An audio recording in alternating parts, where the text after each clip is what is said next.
Welcome back. Let's begin with the US, which has imposed new sanctions on Iran, hitting its petrochemical industry. Iran has called for a world reaction to what it calls the US's blatant violation of fundamental international law with its sanctions. The new sanctions have amped up already escalated tensions as Washington mounts pressure on Tehran. Washington says the fresh embargoes were imposed on Tehran for its financial support of the Revolutionary Guard Corps. The US declared Iran's Revolutionary Guards terrorist organization last month. The US Treasury Department warned international companies against dealing with Iran's petrochemical industries company. Foreign Ministry spokesman Abbas Mousavi said the new sanctions exposed Washington's lies about willingness to negotiate. The business caters accounts for 50% of Iran's petrochemical exports. In related news, Iran says it has no plans to leave the Organization of Petroleum Exporting Countries, the OPEC. In an interview, Iranian Oil Minister Bijan Zanganeh said some members of the OPEC have turned the organization into a political forum. He said a particular lobby is bent on confronting Iran and Venezuela, two founding members of OPEC. This comes a week after dual summits of Gulf nations issued joint statements against Iran. Tensions between the oil-rich Middle East escalated after Iran was accused of targeting Saudi oil assets.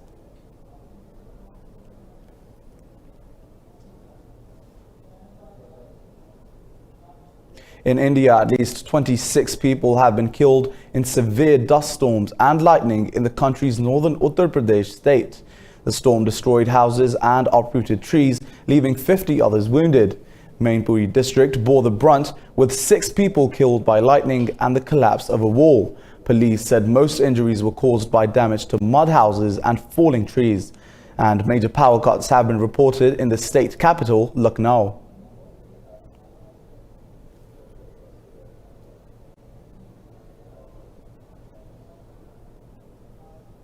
In Sri Lanka, President Maithripala Sirisena has refused to cooperate with a parliamentary probe into security lapses during the recent Easter bombings. The president summoned an emergency cabinet meeting to oppose the Parliamentary Investigation Committee. During the meeting, Sirisena threatened to call off the probe entirely, but his ministers talked him out of it. He has refused to send any serving security officer to testify before the parliamentary committee. Sirisena has repeatedly denied knowledge of an impending threat ahead of attacks that killed over 350 people. Sri Lanka has been under a state of emergency since the Easter Sunday atrocity.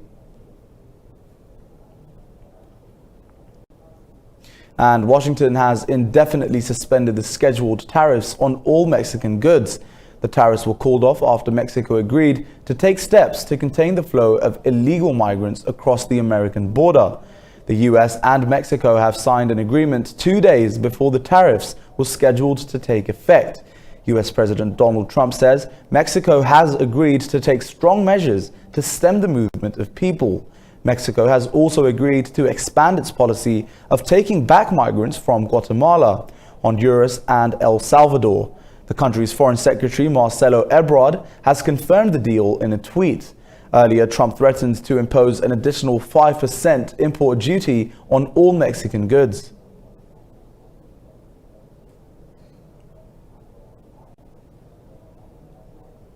I think it's a fair balance because they have more drastic measures and proposals at the start, and we reach some middle point. For instance, they accept to support the program that Mexico proposed in Central America, and on the other hand, we accepted to have a more extended version of 235 and to accelerate the deployment of the National Guard. So it's a fair play, I think. The US has said it will not train any Turkish pilots on the F-35 fighter jet unless Ankara abandons its plans to buy the S-400 air defense system. Acting US Defense Secretary Patrick Shanahan sent a letter to his Turkish counterpart. He said there will be no new F-35 training later this year for the 34 pilots involved. He told Ankara Turkey would be pulled from the F-35 program for buying the Russian missile system. The US says Turkey's projected purchase of Russia's S-400 air defense system is a threat to the F-35 warplane.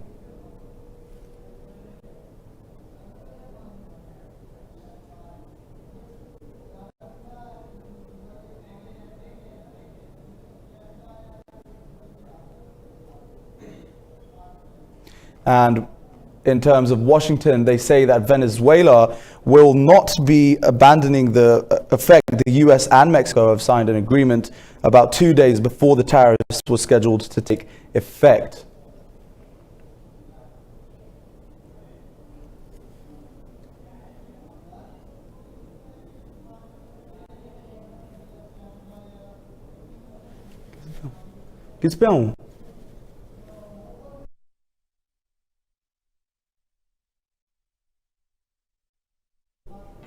Right, we're going to take a short break, but don't go anywhere. We'll be back with more stories.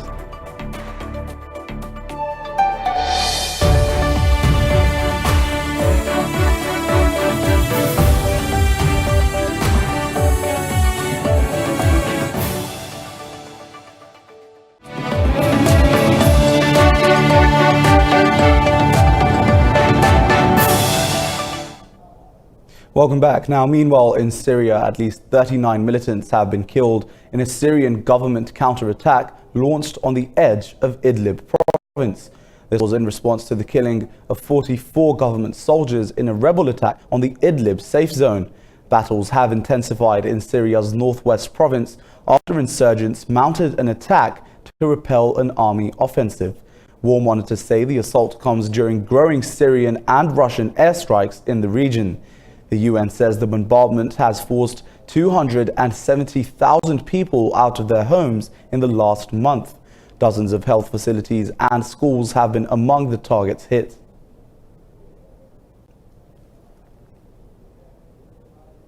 China and Russia have agreed to deepen their energy cooperation. Both leaders have promised policy support to achieve their goals. Chinese President Xi Jinping and his Russian counterpart Vladimir Putin have attended a bilateral energy business forum in St. Petersburg. Xi said energy cooperation is the most significant, fruitful, and most wide-ranging area of mutual cooperation. In his meeting with Putin, Xi presented a 4-point proposal. He stressed the need for mutual recognition and synergy, integration of interests, and cooperation in global energy governance. Putin pledged improved laws, regulations, and policies to create a favorable market environment. Russian President Vladimir Putin has accused Washington of spreading its jurisdiction around the world. He was speaking at the St. Petersburg International Economic Forum. Take a look. The presidents of China and Russia put up a united front against Washington at the plenary session of the St. Petersburg Forum. Speaking at the event, Russian President Vladimir Putin accused the US of acting as a global policeman. It is how the United States, I regret to say, that acts today. It extends their jurisdiction across the whole world. By the way, I already spoke about it 12 years ago. This model not only contradicts the normal laws of communication between nations, reality of a complex, multipolar world. Most importantly, it does not meet the challenges of the future. Russian President Vladimir Putin also condemned Washington's belligerence against Hawaii. We are concerned that the destructive practice affects not only traditional markets, energy, commodity, trade market, but is also shifting to new developing markets. For instance, the situation with Huawei, which is being not only pushed back, but unceremoniously forced out from the global market. In certain circles, they name it the first technology war of the coming digital era. In defiance of US blacklisting, Chinese President Xi Jinping said Beijing was ready to share its 5G technology around the world. China is ready to share technological inventions with all partners, in particular when it comes to 5G technology. President Xi said integration of the Belt and Road initiative with the Eurasian Economic Union would benefit the whole region. He added, the world's multilateral trade system must be protected. Next up, Russia and the US have blamed each other for a near collision between their warships in the East China Sea. Both countries accused the other of dangerous and unprofessional behavior. The USS Chancellorsville came within 50 meters of the Russian destroyer Admiral Vinogradov, prompting emergency action to avoid a collision. The incident happened on Friday when a group of Russian warships were on a parallel course with a US naval strike group. The US Navy said the behavior of the Russian ship was unsafe and unprofessional. This happened only days after Washington and Moscow sparred over a US spy plane intercepted by a Russian fighter jet near Syria. A Sudanese opposition leader has been arrested by the military after meeting the Ethiopian Prime Minister Abiy Ahmed. Ahmed was in Khartoum attempting to mediate Sudan's political crisis. Mohammed Esmat was part of the main opposition delegation holding talks with Abiy Ahmed. The Ethiopian Prime Minister met Sudan's military rulers and opposition leaders in Khartoum. The African Union's Peace and Security Council has suspended Sudanese AU membership until a civilian government is formed. The UN has called for a human rights monitoring team to investigate the involvement of ex-Janjaweed militia in the violence.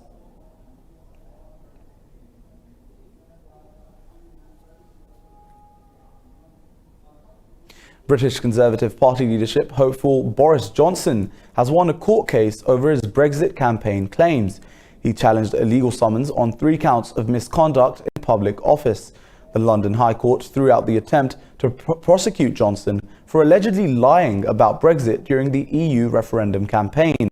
The case revolved around a claim that Britain would be £350 million a week better off outside the EU. Businessman Marcus Ball tried to prosecute Johnson for misconduct in public office. The judges said they would give their reasoning for dismissing the case at a later date.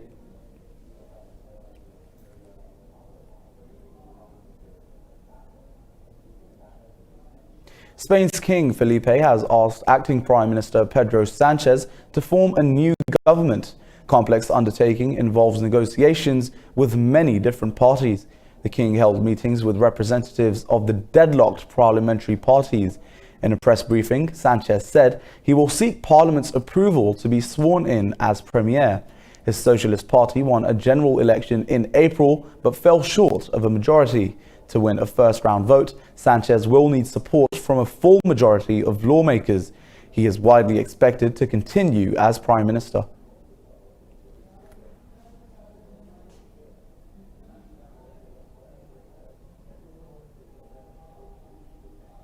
Next, U.S. House Democrats will vote on holding White House officials in contempt of Congress for ignoring a subpoena forcing them to give access to the unredacted Mueller report on Russian election meddling. Attorney General William Barr and ex-White House counsel Don McGahn have refused to testify on Special Counsel Robert Mueller's Russia probe. If approved, House Judiciary Committee Chairman Jerry Nadler can go to the court to enforce the Trump officials' compliance. Democratic leaders intend to bring the measure to a vote in the full House on Tuesday. A redacted version of Mueller's inquiry into Russian interference in the 2016 U.S. presidential election was released in April.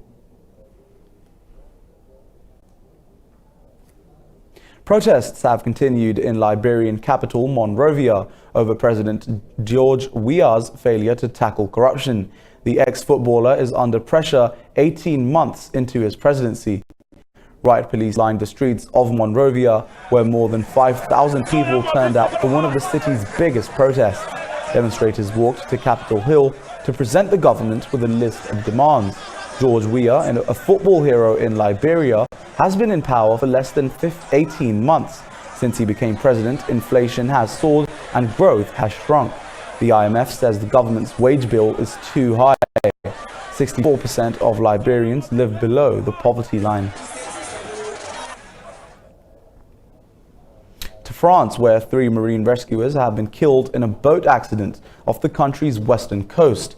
A vessel carrying 7 marine rescuers capsized 800 meters from the seaside town of Les Sables d'Olonne.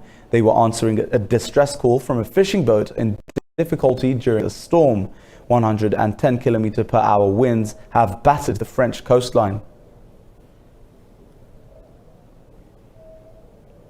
Now, it has been a hazardous years for pedestrians, motorists and scooter riders alike in Paris.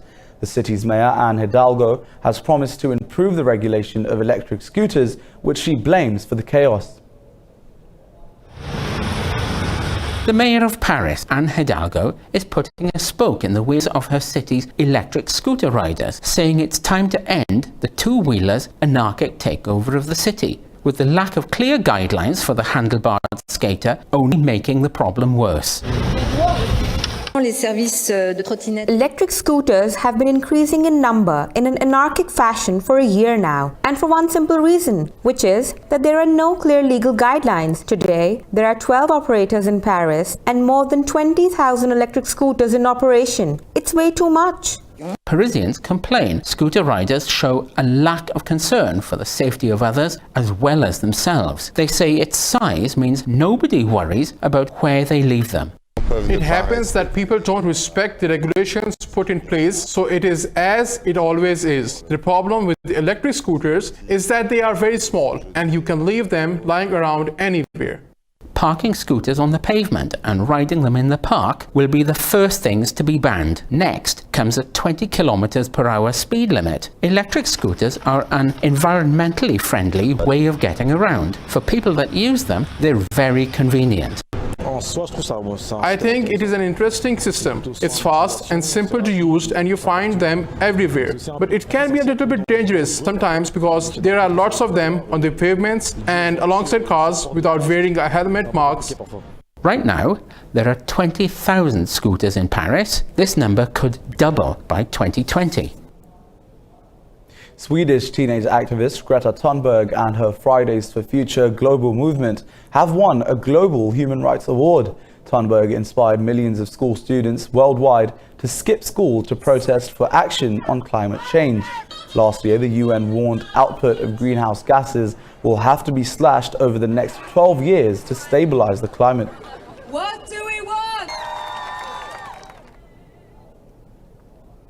In Afghanistan, harvest season has started for Afghanistan's poppy farmers.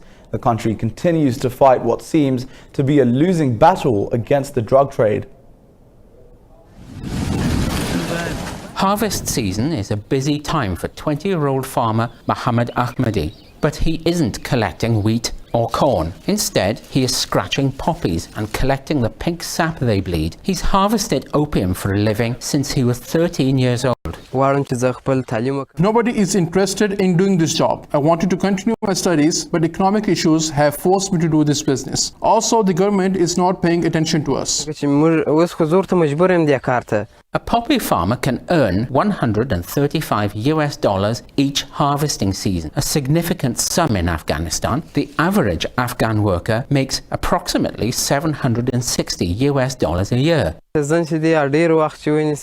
The poppy harvest season lasts for 18 to 19 days. During this period, when we work on the fields, the owner of the poppy land gives us money or poppy sap as our wage, and then we cover our family needs with it.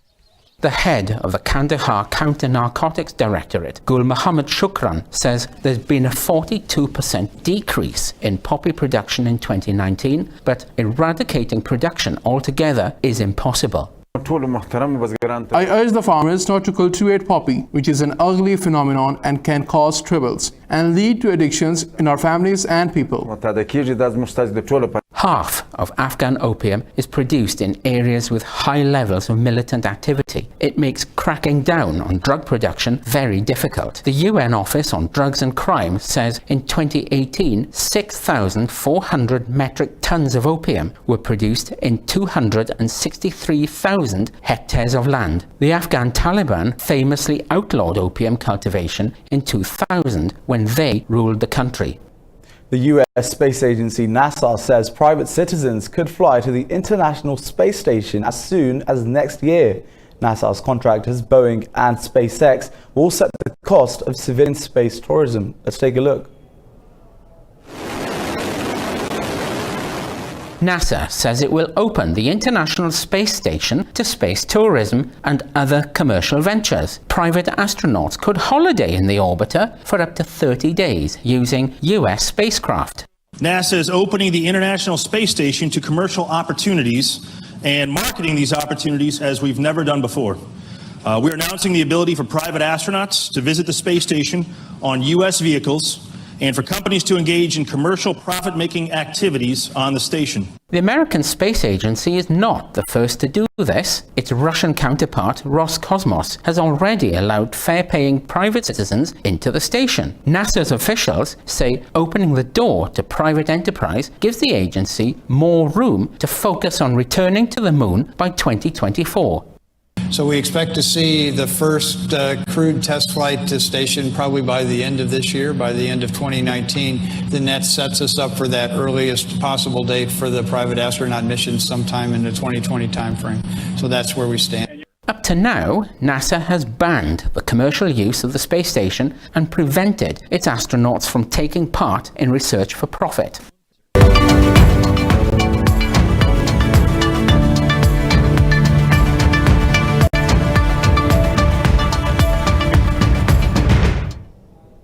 In business news, the world's top 20 economies have agreed to set tighter taxation rules for digital giants like Google and Facebook. The pledge was made by finance ministers and central bank governors at the G20 meeting in Japan. In a draft communique ahead of the conference, they called for a globally fair and sustainable international tax system. Britain's finance minister stressed tech giants need to pay their fair share of international taxes.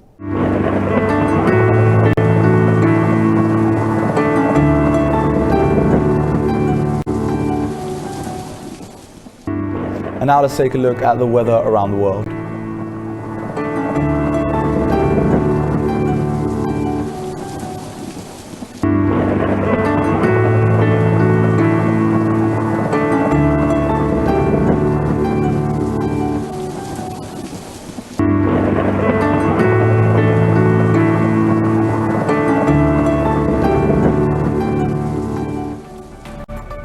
And that was all we have from our news bulletin at the moment, but do stay tuned to Indus News for more updates. Thanks for watching.